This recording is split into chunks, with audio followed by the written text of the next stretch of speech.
Agora, se você percebe que não tem o NIW, que vai ser muito difícil mostrar esse interesse nacional, isso, aquilo, aí você entra com o EB2 normal, tá? E faz esse PERM. O que é o PERM? Você traz uma oferta de emprego,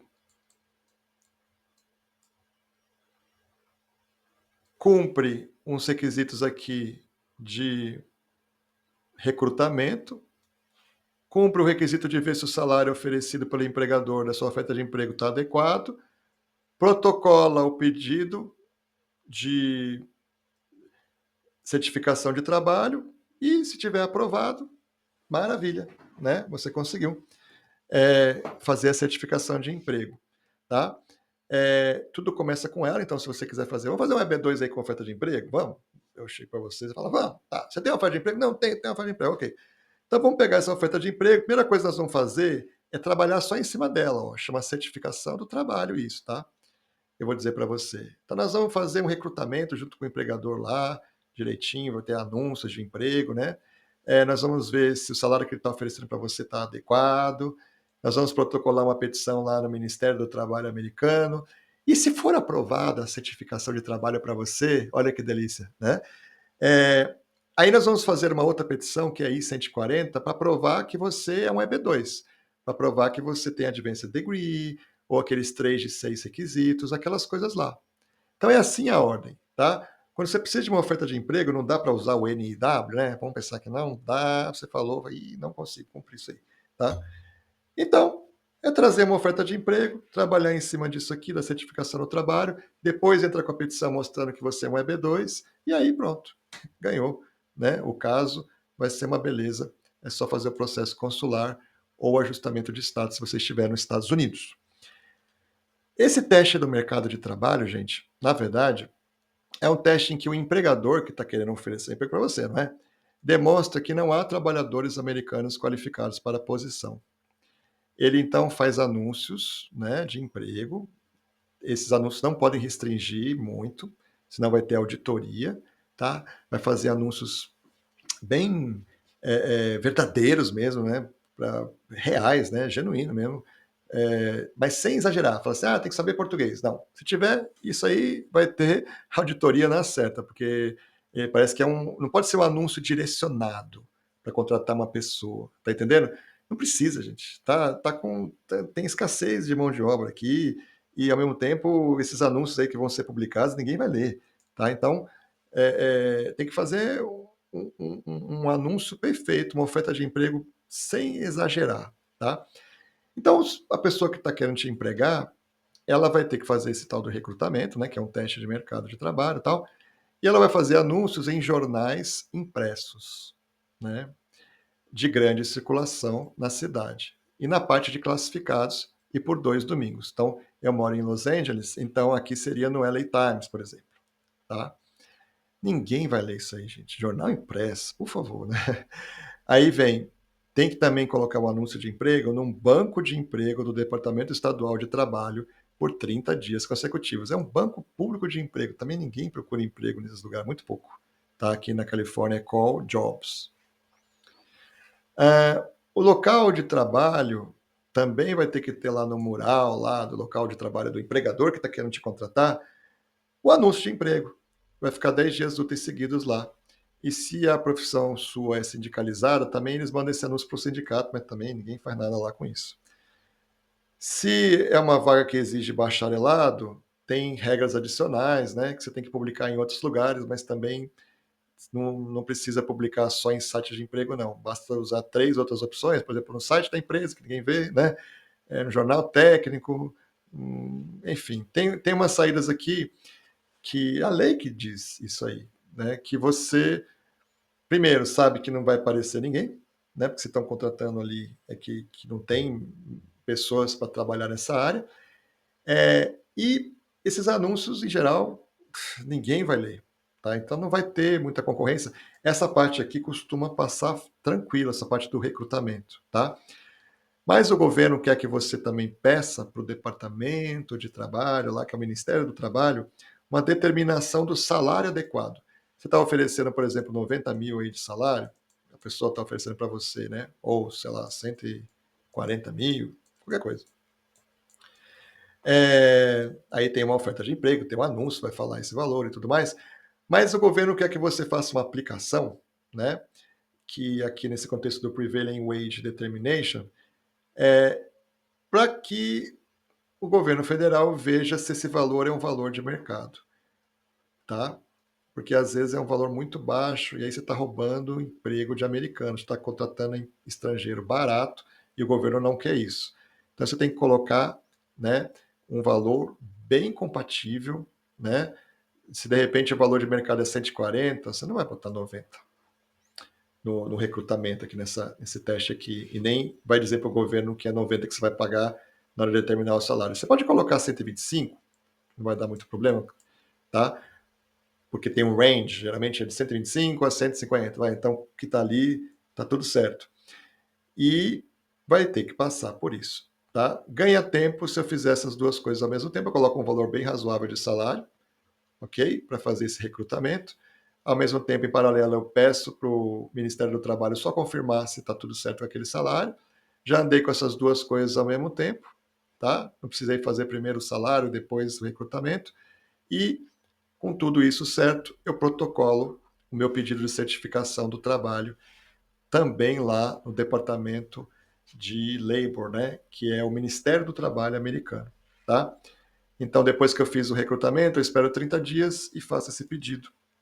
E essa certificação de trabalho costuma demorar um ano. Às vezes é mais, às vezes é menos, tende a diminuir, mas está demorando um ano e pouco aqui, por enquanto, tá? Então, basicamente, se eu precisar de uma oferta de emprego, eu começo com essa história de certificação de trabalho. E primeiro eu faço recrutamento e vejo se o salário está adequado, vai aí uns 5 meses essa brincadeira, e com isso na mão, eu protocolo tudo lá no departamento de trabalho, com o form, esse form aqui, né? ETA 9089, e aí vai mais um ano. Aí, somando tudo, você está falando de um ano e meio aqui, pelo menos, tá? Essa aqui é a questão de quando você tem que ter uma oferta de emprego. Se fosse no NW, esse um ano e meio estava cortado. Você poderia, em vez de entrar com certificação de trabalho, já entrar direto com o quê? Com a petição I-140, falando do EB2. Uma vez que eu fiz, né, essa certificação de trabalho e ela foi aprovada, olha aqui, ó, foi aprovada, né? Aí sim eu faço a petição em 140, aí começa a ser parecido com o processo do EB2 NW, né, que começa direto com isso. Não tem essa... O EB2 normal, né, precisa do que vinha antes. O NW não precisa. Então, aprovado por... O empregador submete o formulário I-140 à imigração, comprovando o quê? Que a vaga é genuína e foi aprovada para o Departamento de Trabalho. O candidato atende aos requisitos do cargo e a empresa tem capacidade financeira para pagar o salário oferecido. Tá? Em geral, se você já trabalhava na empresa, você está nos Estados Unidos, você já trabalhava com F1, com OPT, autorização de trabalho, alguma coisa, não tem problema, ela tem capacidade financeira, ela vai só manter você no trabalho, né? Ou se você não trabalhava lá, tem que ver se ela tinha um lucro líquido, né, que é o net income, ver lá no imposto de renda, ver a situação também do ano, se ela tem lucro suficiente, sobrando, dinheiro sobrando para contratar você. Ou se tem um saldo positivo entre ativo e passivo, e empresas que têm mais de 100 funcionários é fácil, só o financeiro da empresa dizer que está tudo certo, que ela tem condições de pagar. E essa parte da capacidade financeira está facinho, né? Não é necessário ter lucro positivo todos os anos, mas uma evidência sólida de capacidade financeira é muito bom aqui. E aí vem o passo final, que é o ajuste de status ou o processamento consular. Então vamos só lembrar aqui, ó. Se você tem um EB2 normal, que não é NW, primeiro vem o quê? PERM. Pelo menos um ano e meio. Tá? Segundo, vem petição I-140, para ver se você tem aqueles requisitos de elegibilidade, advanced degree, exceptional ability, blá blá blá, né? Se a empresa tem capacidade financeira e tudo mais, tá? Aí vai um tempo aqui, ok? Você pode pagar o Premium Processing, $2.805. Vão jogar em 15 dias. Se fosse no NIW, tem Premium Processing, mas são 45 dias. E aí, depois que você foi aprovado aqui, ó, aí vem a terceira fase, que é fazer o ajustamento de status. Se você já está nos Estados Unidos, chama AOS, Ajustamento of Status, né? Ou processo consular, tá? Então é isso. Passo final, ó, ajuste de status ou processamento consular. Se o candidato está nos Estados Unidos, tendo status, submete o Form 485 quando o priority date dele for corrente. Se o candidato está fora dos Estados Unidos, faz processo consular na embaixada no consulado também, quando o priority date for corrente. Sobre esse priority date. Priority date, gente, é a data que reserva a sua posição, né, na fila para pedir ajustamento de status, para marcar entrevista consular ou para expedir o green card. Então, priority date é importante daqui para baixo, ó, tá? É quando você já ganhou o I-140, para ver se você já pode entrar com ajustamento de status ou processo consular.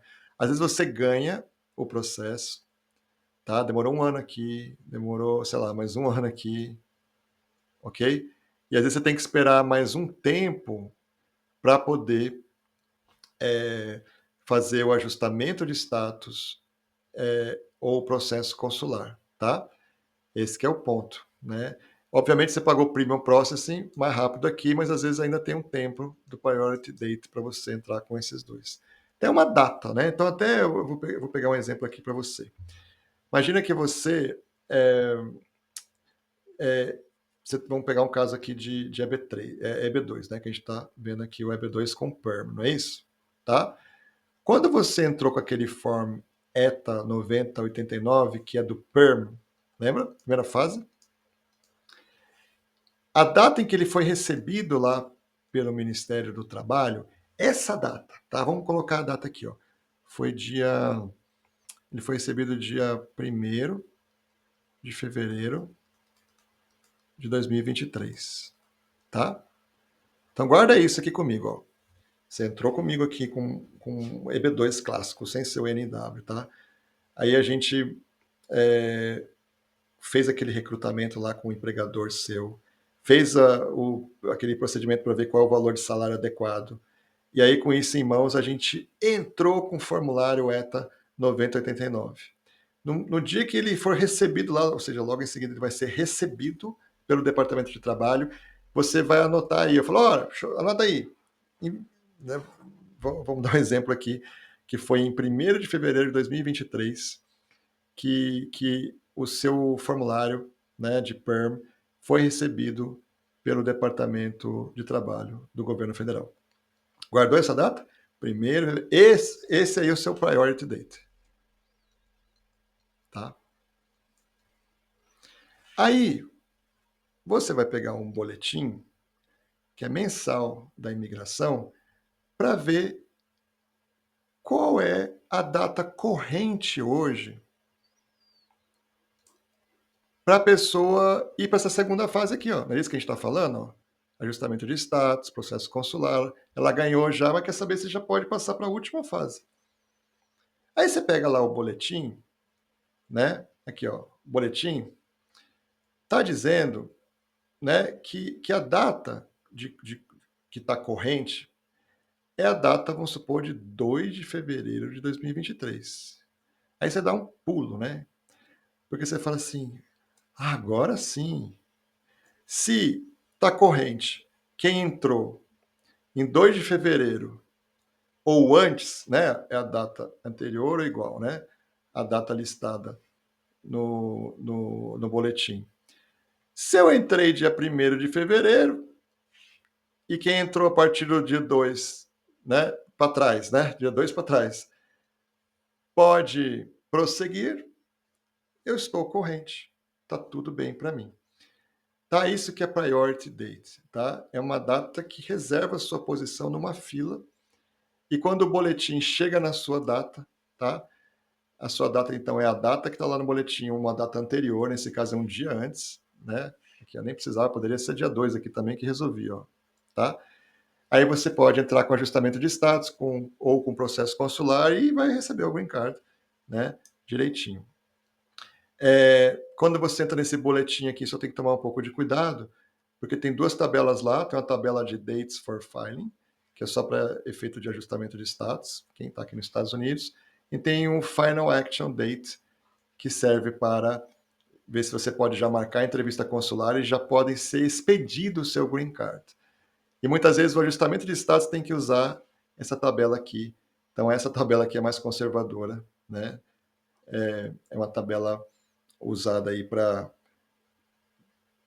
marcar a entrevista, para ver se você já pode ter um green card expedido, e muitas vezes também para ver se você já pode fazer o ajustamento de status. Tem que olhar lá no site do governo para ver qual data que eu vou usar, se essa tabela aqui, que geralmente é um pouco melhor, ou essa tabela aqui, tá?